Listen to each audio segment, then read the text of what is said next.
Welcome back, ladies and gentlemen, to game number 2, MUFC on the brink of elimination, facing off against the Titans from China, LGD Gaming, captained and led, of course, by Director 8, or Xiao 8, as he is officially known. I'm LD, I'm joined here today by Bulba, and for MUFC, Sam, they went for a cheesy push strat, and it just completely fell flat on its face in game number 1.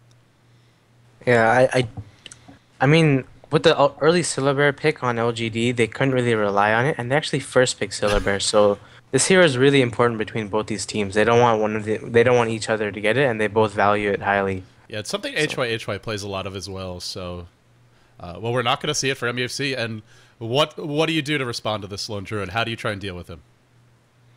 There is a Rubik. There's a Nerubian Assassin. I think both teams value both these picks pretty highly. But LGD obviously values the NA a lot higher than MUFC, so you'd have to wait and see. There's a lot of variety. It depends really what MUFC wants to go for. They can go for the same kind of push lineup, or they can go for the obviously a different kind of line with a hard carry. So yeah, I want to point out there's a Keeper of the Light ban, so we're not going to see him this game. One of the premier supports for both of these teams, I think a little bit more for LGD China, but something that they will use. For anyone who's just tuning in, I should give us a little bit of context for this match. Guys, if you're not familiar with this tournament, we are in the grand finals. This is the Asia, a $30,000 US prize pool for this event. $15,000 to first place, $9,000 to second, $6,000 already won by Orange, who finished third. They beat Myth Trust in the third, fourth place decider. If LGD win this game, they take home the big bucks. They take home $15,000. If MUFC win, then we go to a game 3. The second place team, they still get a tidy prize. It's not a horrible prize distribution, but obviously first place is the best and second is the worst. So there you go. Yeah, so the Enchantress pick up. I like this. This is classic MUFC. This is what they used to do. I don't know if it'll work too. It's kind of nice against the Lone Druid, right? Because he's not really that strong at stopping pushes, and we may see an offensive tri-lane from MUFC. Yeah, they could go for the same route, and the Enchantress is going to give them a lot more space in that defensive tri-lane. It's going to let them, if they get a good creep, like an Ursa or a Centaur, if they get 2 creeps or even a Wildkin, they can just go and just dive, especially if they have like a stunning hero with the Rubik. And then Rubik is really good hero to combo with the junglers like Ken and Enchantress, just so it can position the hero into your stun. And Beastmaster. It's the same style from LGD. You know what we're going to do, but can you stop it? That's the question that they are confidently throwing MUFC's way. And if MUFC want an aggressive tri-lane, there's a few heroes that could go well with this. I think maybe something like... I mean, what would you have your eyes on if you want a tri-lane? Let's say you pick that hero now. What would it be? There's a lot of ways you could go. It just depends. I think instead of picking the hero right now, they'd rather just pick a mid hero. Oh, they're gonna go for the Nakes. Oh, this is normally Net's hero. Even though he normally plays support for this team, when they pick Lifestealer, it's usually something that Net will handle, and they may just leave this in that suicide lane. Even if they do some smoke ganks, I think they might offensive tri-lane with the Lifestealer. It's something MUC have done before. And Nakes is a really good hero in the aggressive tri-lane, especially versus the Syllabear. You can do a lot of burst damage, and with the Nakes and the creep, they can dive easily. If they get a good if they get a good open wounds off, and then the Rubik, the telekinesis, that's going to be a dead Syllabear within seconds. I will say I'm a bit disappointed because I really want to see HY Tinker. I want to see Ohio Shadow Fiend, but with these picks, maybe there's room for one of those. You switched it around. HYSF and Ohio Tinker. They both play both, actually, so it's possible.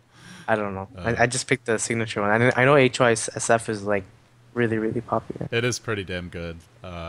Yeah, we've had. We'll see. I don't know if they'll pick either one up at this point. They are pretty vulnerable to the Nyx Beastmaster combo, so probably not going to happen this game. But LGD banning out Night Stalker.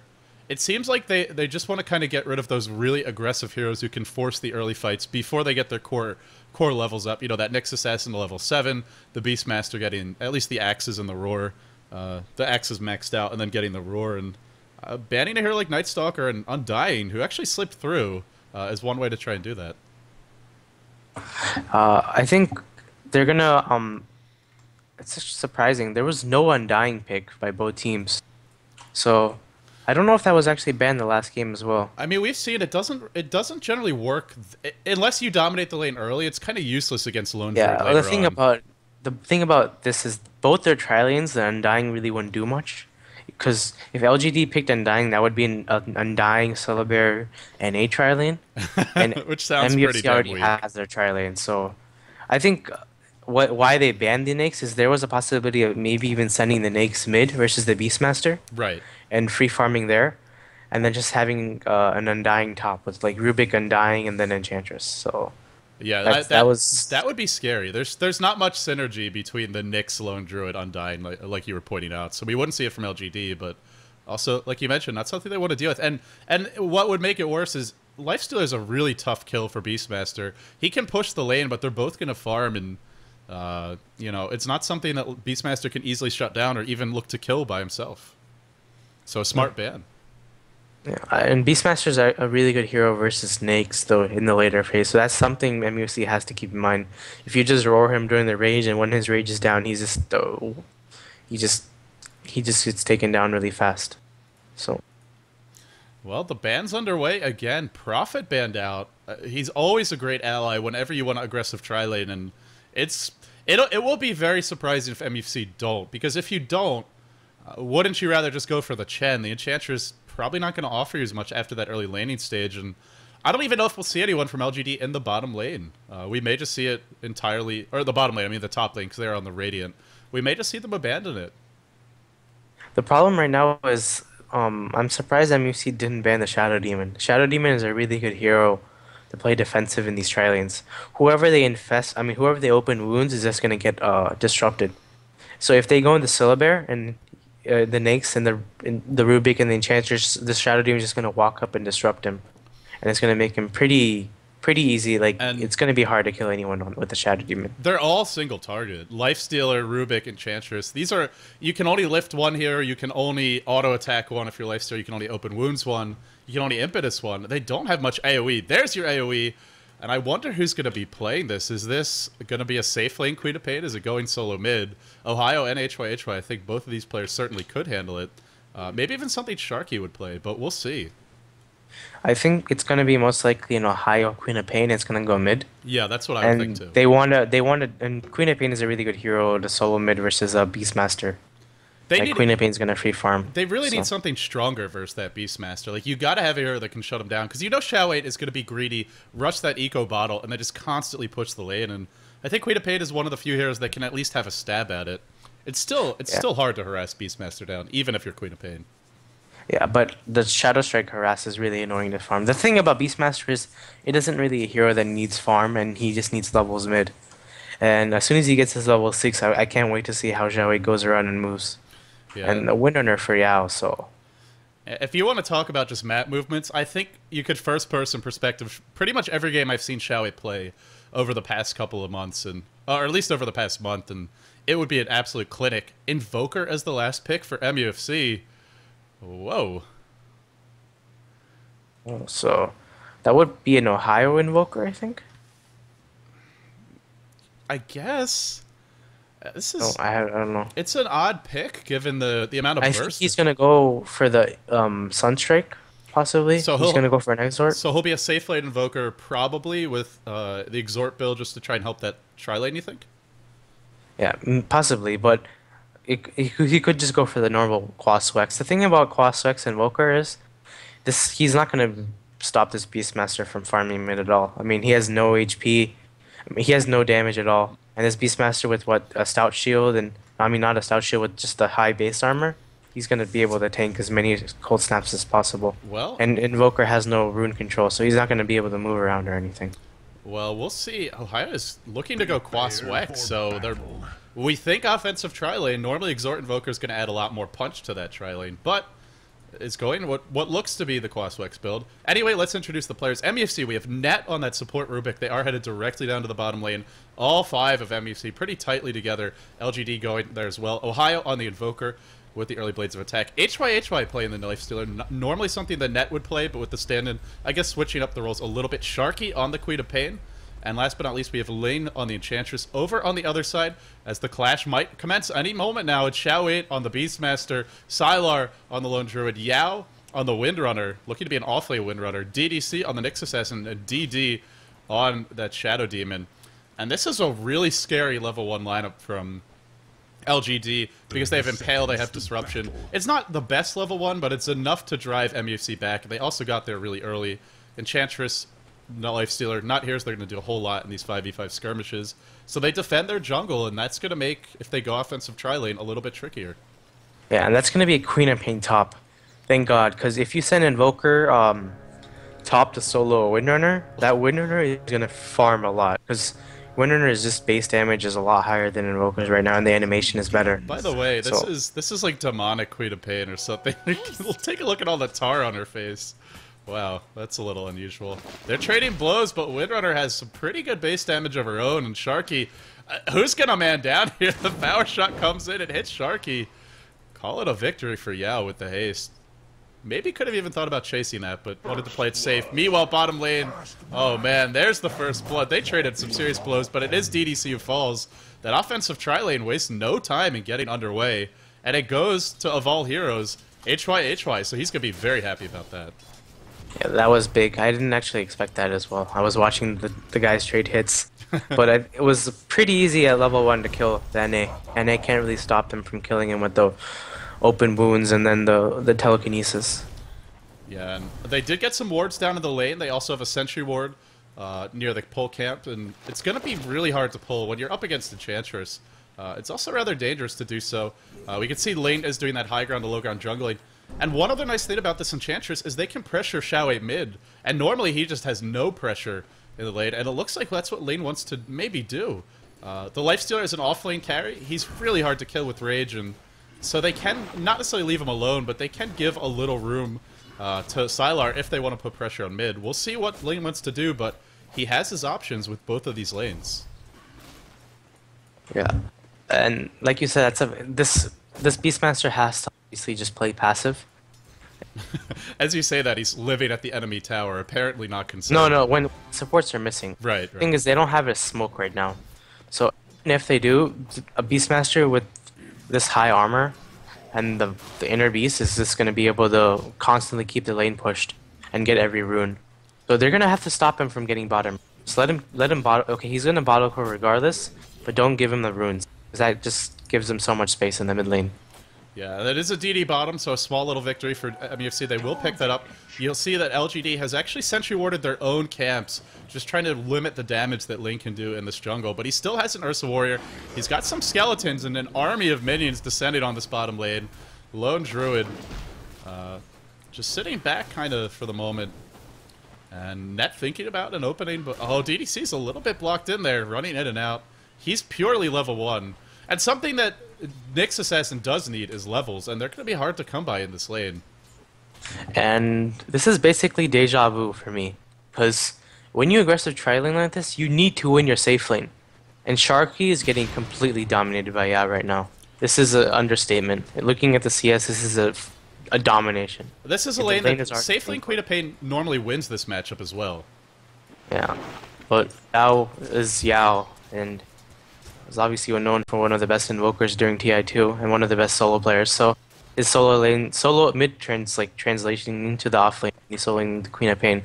So he's basically going to be half a level ahead of Sharky, and he's going to be going the possibly the Tranquil boots into the mech. That's a really good popular build right now by Windrunners that go off lane. We'll see. Like you mentioned, the Tranquil boots are great because you can disassemble them. They are getting a lot of farm on HY. He's actually out farming the Lone Druid. Lone Druid has nothing. Wow, 3 CS and Sylar. So however poorly that lane is going for the Queen of Pain, they are totally neutering not only Sylar, but also the Nyx Assassin, who still barely has any experience. Even the Shadow Demon's only level 1. Rubik's already up to 3. I think they're okay with it. It's if they're going to lose that top lane, though, Ohio's got to at least hold his own mid, and then I think it's a game that MFC could be okay with in the mid game. LGD, obviously, they have a bit more of like a team fight lineup later on, but they've got to get to that point. And one other concern for me for LGD, it's a Quaswex Invoker, and they don't have anyone who's going to get early arcane boots aside from maybe the Windrunner. But even then, one's normally not enough up against EMP. You're going to need more than that. Yeah, I think Beastmaster is most likely going to go for the arcane boots. You're right. He could. Yeah. And if you also look at mid, I mean, Ohio is actually doing fine. Actually sent Zhao Wei back to the base to heal, but Zhao Wei doesn't really care because he's bottle crowing and he's gonna get farmed no matter what. And he's getting cold set. He's kind of getting dominated by Ohio because Invoker's base damage, even when you start the Blades of Attack, is pitiful. It's something Beastmaster should be able to last hit him with, but it's just good timing on the Cold Snap harass and good individual play. I think most pros would agree that Invoker loses his lane to almost every common solo mid right now, but Ohio's holding his own quite well, and he hasn't had any help yet. Yeah. The thing to keep in mind is this Queen of Pain is going to catch up top. Problem is, I don't know if I don't think Winner is going to go for this straight up the Tranquil Boots right now. He's just going to save for the phase boots. Yeah, we'll see. The early first blood that gave HY the kill just gave him the phase boot. And once Nyx gets his phase boots, it's impossible to outlast hit him. He does so much damage. Yeah, he's hitting for over or just about 100 a pop, 97 damage right now. And Sylar, even with the bear and the hero, he's neck and neck. He's 2 damage ahead, and obviously you can't sync them up perfectly. And this is pretty impressive. It's a dual lane that's just beating a tri-lane. Although, now they're starting to get the pulls off. Lane just continues to jungle. He chose not to really pressure that much after the first blood. He's almost up to level 4. He's given Rubik and Nyx a lot more experience. Will they look to group up and push now? Not really the best anti-push tri-lane for LGD. They don't have too much AoE. There's 2 points in Shadow Poison, but it's not that amazing in general. And we'll have to see if they're able to get this push going. They're trying to now. And Pale thrown out on the creeps. And it's just a creep war at this point. Basically tug of war to see who can get this lane control going their way. Sharky's playing a bit cocky up there. If you look at his build, it's actually a pretty big misplay. Oh, if you go for this, is it? Oh, Yao's low. Big play from Sharky. Yeah, usually when you go for 2 Shadow Strike, you save to get your ultimate. You don't get it at level 6, but big action bottom. HY gets roared. He's taking a lot of damage. X is thrown out on him. Ling will be picked off, and now HY on the retreat. That was a smoke that was just popped. In comes the tornado, just clipping Xiao Wei, allowing him to survive. So they get a kill bottom, but they force the Beastmaster to rotate in. Invoker does come there as well, but Invoker going to get back to mid a little bit sooner. Has his phase boots up. A lot of movement around the map. Who came out ahead there? I think MUFC came out ahead just because of the top kill. The Queen of Pain was actually getting completely crushed by the Windrunner, but that kill gave him advantage in the lane, even though he's losing in CS. Just because the solo kill experience is so much. Oh, Sharky is getting really bold. He's pretty much out of mana and HP, but yet he's still going in on Yao, throwing the Shadow Strikes in there.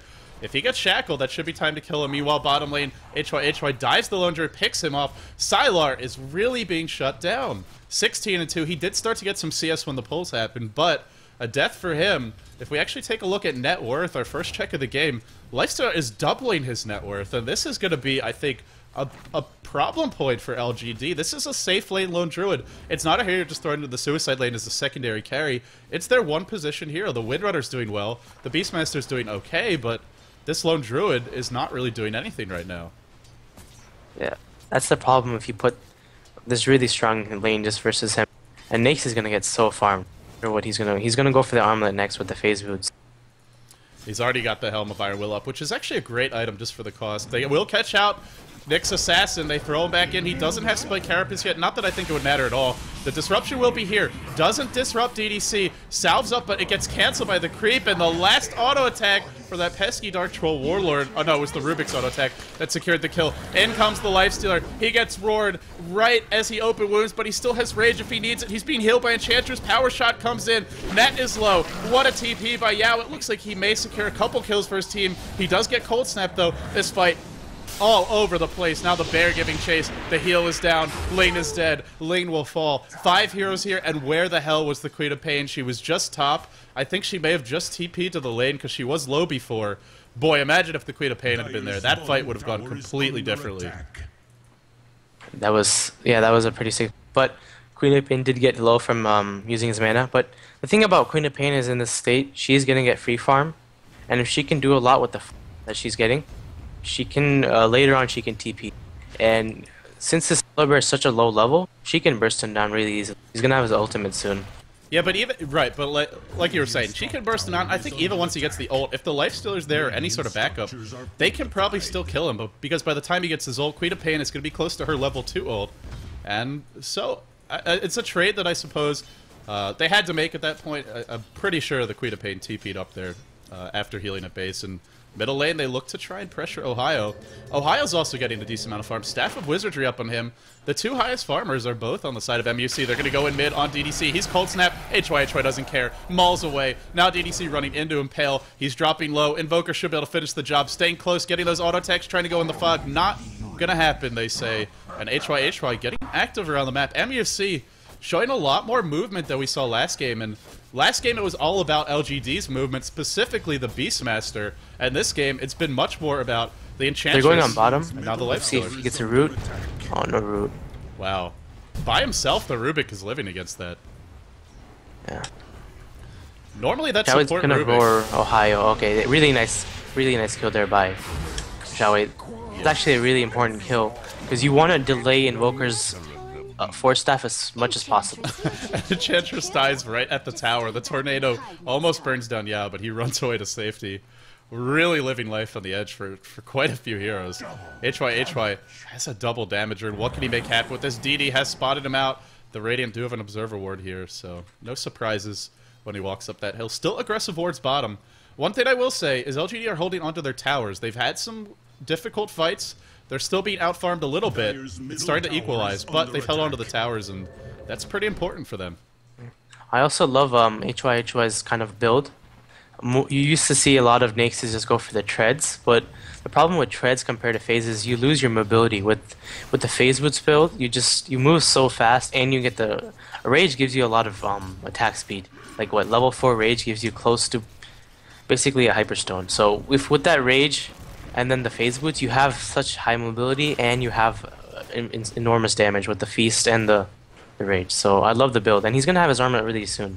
Once he gets the armlet, he can solo kill the Syllabear, and he can solo kill the NA. Yeah, quite a few heroes. Windrunner you can't solo kill. Shadow Demon, he can disrupt himself, but if the backup isn't there, he will fall after that. So we'll have to see. DDC has managed to hit level 6, but it's not that really fast level 6 we saw last game, like 10 minutes in, or even 9 minutes in. It's almost 12 minutes, and MUFC not quite as easy to kill. This is going to be a big pickup. Ohio's getting a 4-staff and should have it relatively soon. Sharky, although he didn't help the fight earlier, is just sitting top and farming. Has picked up his treads. I'm a little surprised he doesn't have more farm because he hasn't left the lane. We see Windrunner all over the place, but yeah, here's converging on the bottom lane. We may see an engagement here fairly soon. Lane already level, well, not already, but he is level 5. Getting close to having that impetus. It looks like now it's trying to. Okay, Sharky's actually going to TP bottom, and they're going to dive this. Hopefully he can get if he can get a wave off on 2 or 3 heroes, and they have an observer here though. They're going to see him in a second if he comes around that way. It's TPing us back as well too. So this is going to be a 5v5 fight right now. Let's get ready to rumble, ladies and gentlemen. Here we go. The bear scouting things out, and then the slow siege begins. Has anyone been spotted? Invoker and Queen of Pain, the 2 solos, really being careful not to show themselves. There's a Beastmaster illusion mid. I don't know if they think that's really not. Ling gets shackled, and then power shotted, and then axed, and just to make sure they get the kill right away, they roar him down. Yao, now at the front lines, just giving a lot of damage out. He is rushing the mech, and he'll have it soon. If they win this fight, that mech will be out. And MUFC pretty reliant on those burst damage kills. Now they try to run away. Yao looking for a shackle. He's fishing. He's not going to find the angle. And, yep, not going to find it. Net should be able to get away. In fact, wants to throw Yao up on the cliff. Does get him there. Not the biggest deal. Windrunner can power shot out of this, but will be forced to use all of her mana. And still doesn't have the mech, but hopefully coming soon. HY has the armlet up. They have the armlet. They've got a level 9 Queen of Pain. They've got the Invokers. Almost got a 4-staff. I think maybe just finish those items. Try to get level 11 on your Queen of Pain and then get aggressive, but we'll have to see. Middle lane, Sharky gets caught out of position. Power shotted and brought down. Sloppy play from him, just standing up on the high ground there with so many heroes missing. Gets picked off.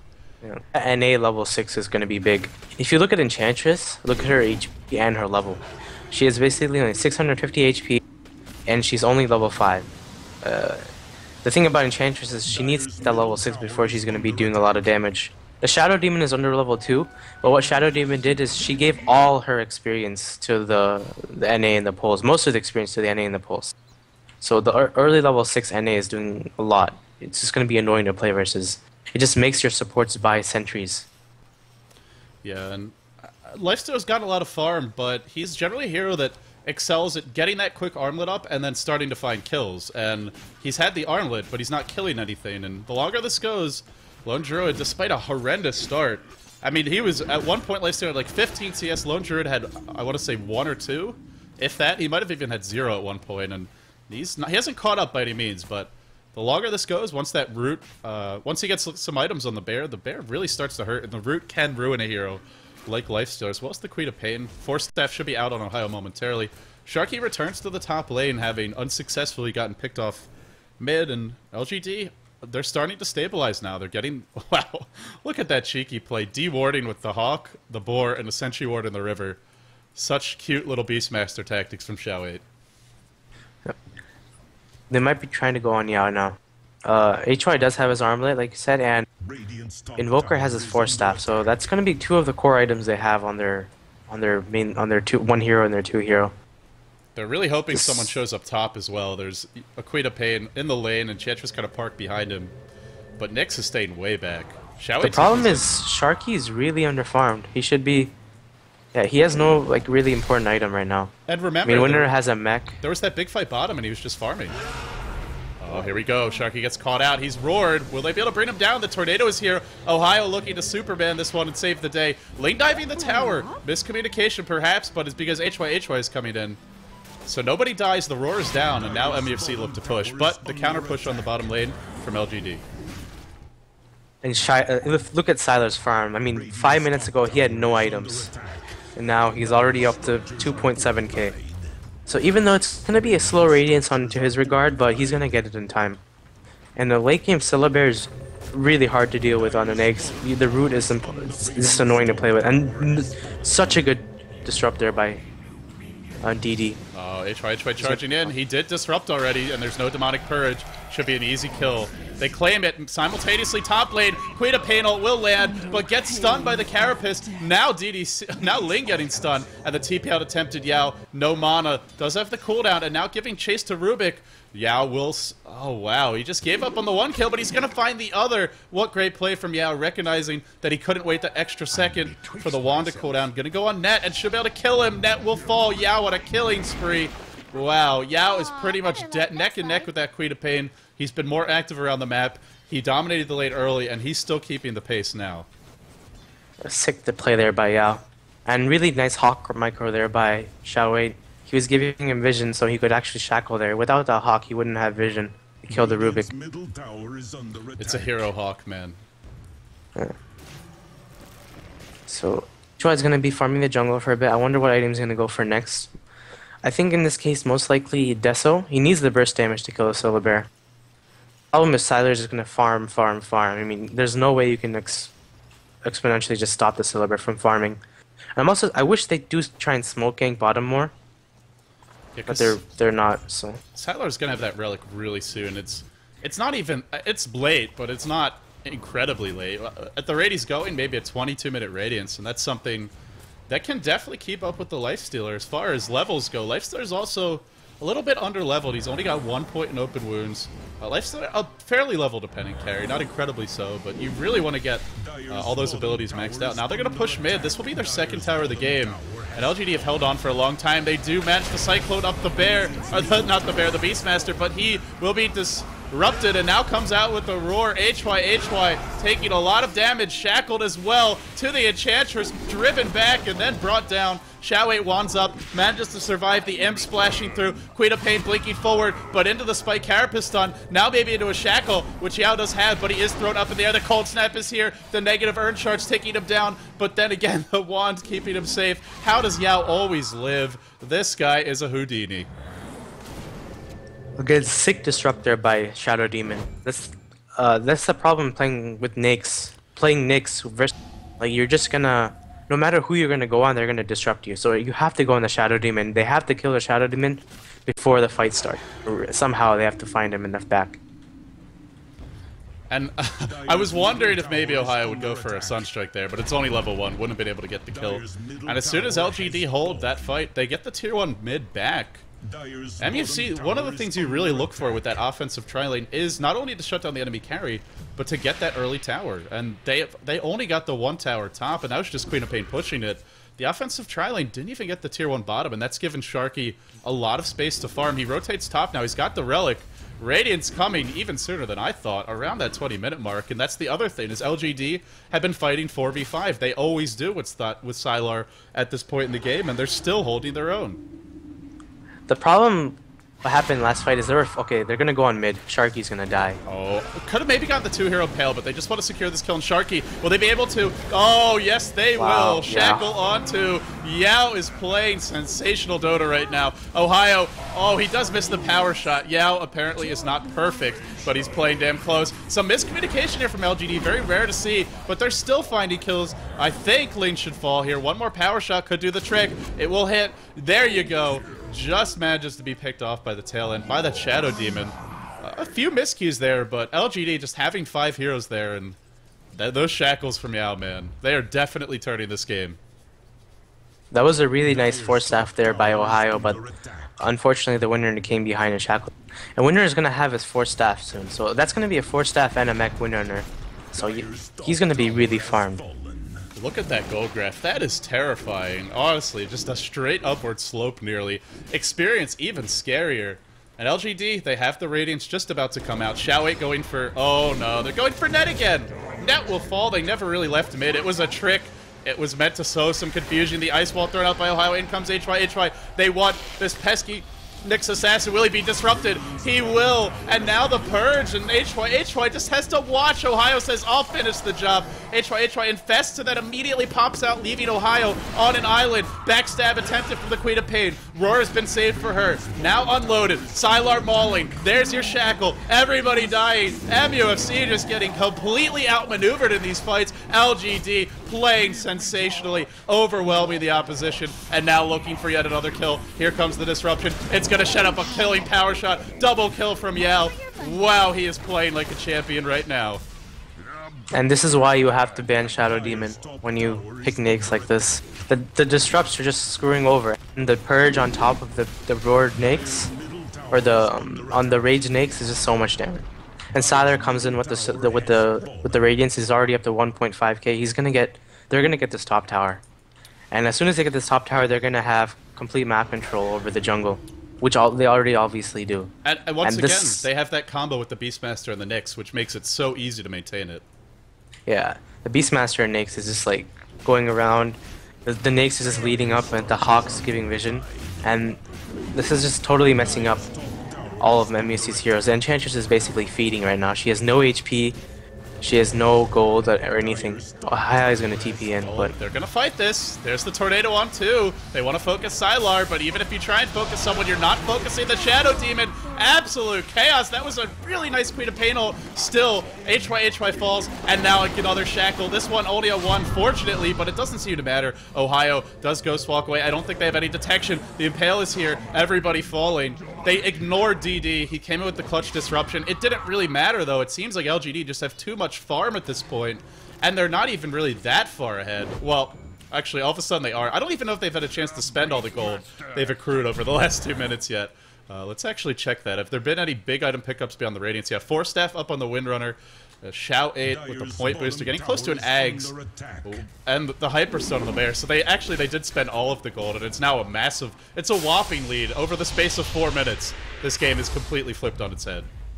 Yeah, and looking at the Syllabur, I mean, 10 minutes ago he had some of the lowest farm in the game, and now he's so hot, he's just exponentially higher than everyone else. And HY had the highest. He's just had an armlet. He actually is going Manta, so... I guess he needs it versus the root, but it's still not going to solve that disruption problem. What's screwing him right now is the disrupt and then the purge on top of him. He can't do anything versus it. And then if they really need to, they usually have the roar anyway, so there's just so many ways to deal with him. Yeah. So, looking at Xiaowei's items, he actually has an Aghanims right now. So that's going to be pretty annoying to play versus, no matter where he is in the fight. On the other hand, MUFC is smoking it behind.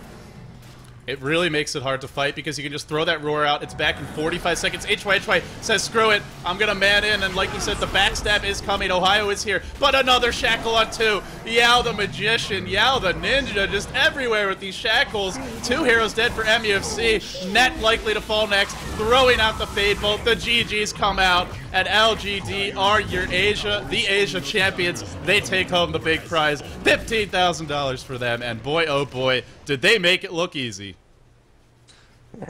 Amazing play both games by LGD. It just shows how good they are compared, at least to the top tier. So I can't wait to see how they fare versus the other Chinese teams. I can't wait for G League either. And speaking of G League, MUFC is going to be there as well. They made it in over Orange. So we'll see both of these teams soon. We'll have to see if MUFC can bounce back. We'll also have to see if HY will play with them again, if it'll be somebody else. But that wraps it up for the Asia, Bulba. Any closing thoughts on this series, on this tournament? LGD kind of had a rough game versus MUFC in the group stages, but they just showed, I mean, it was just the best of 1. And in the best of 3, they actually just showed how amazing their play is. I mean, the movement by all of them, especially Xiaowei. Every game he was moving to every other lane, and then Yao just completely dominates his lane both games. Obviously, he had a misstep in the second game, but the first game he just completely dominated the Neko lane. There you have it, ladies and gentlemen. Your closing thoughts from the man himself, Team Liquid's Bulba. Bulba, thank you for your thoughts, as always. I hope I'm not laying it on too thick here. But, yeah, anything you want to say? Anything you want to plug before we wrap the cast up? Follow me at liquidbulba, and yeah, thanks. If you have any criticism, just let me know. But be nice about it, guys, or I'll slap you around in the chat. Thank you all very much for tuning in. I, of course, am LD of Beyond the Summit. The Asia is over. The champions will receive their trophy, their medals, and their crown. MUFC, they did take down LGD in the group stages. They made a hell of a showing themselves. They will finish 2nd place. They take $9,000 for their trouble. A pretty penny, especially in Southeast Asia. It does go a long way. So congratulations to both of these teams. We will see them again for the G League. But for now, that wraps it up for coverage of the Asia. For everybody who wants to know what our next broadcast will be, it will be Star Ladder's Grand Finals later today. Merlini will be joining me for that, assuming he doesn't oversleep. It will be Navi versus Empire. That will be a best out of 5 with a 1-game lead going to your winner bracket champions, Navi. So tune in for that. Look forward to seeing you guys there. I'll put the exact time up after this cast is over. But for now, that wraps it up for the Asia. Congratulations to LGD and all the other teams who participated. We'll see you guys again soon.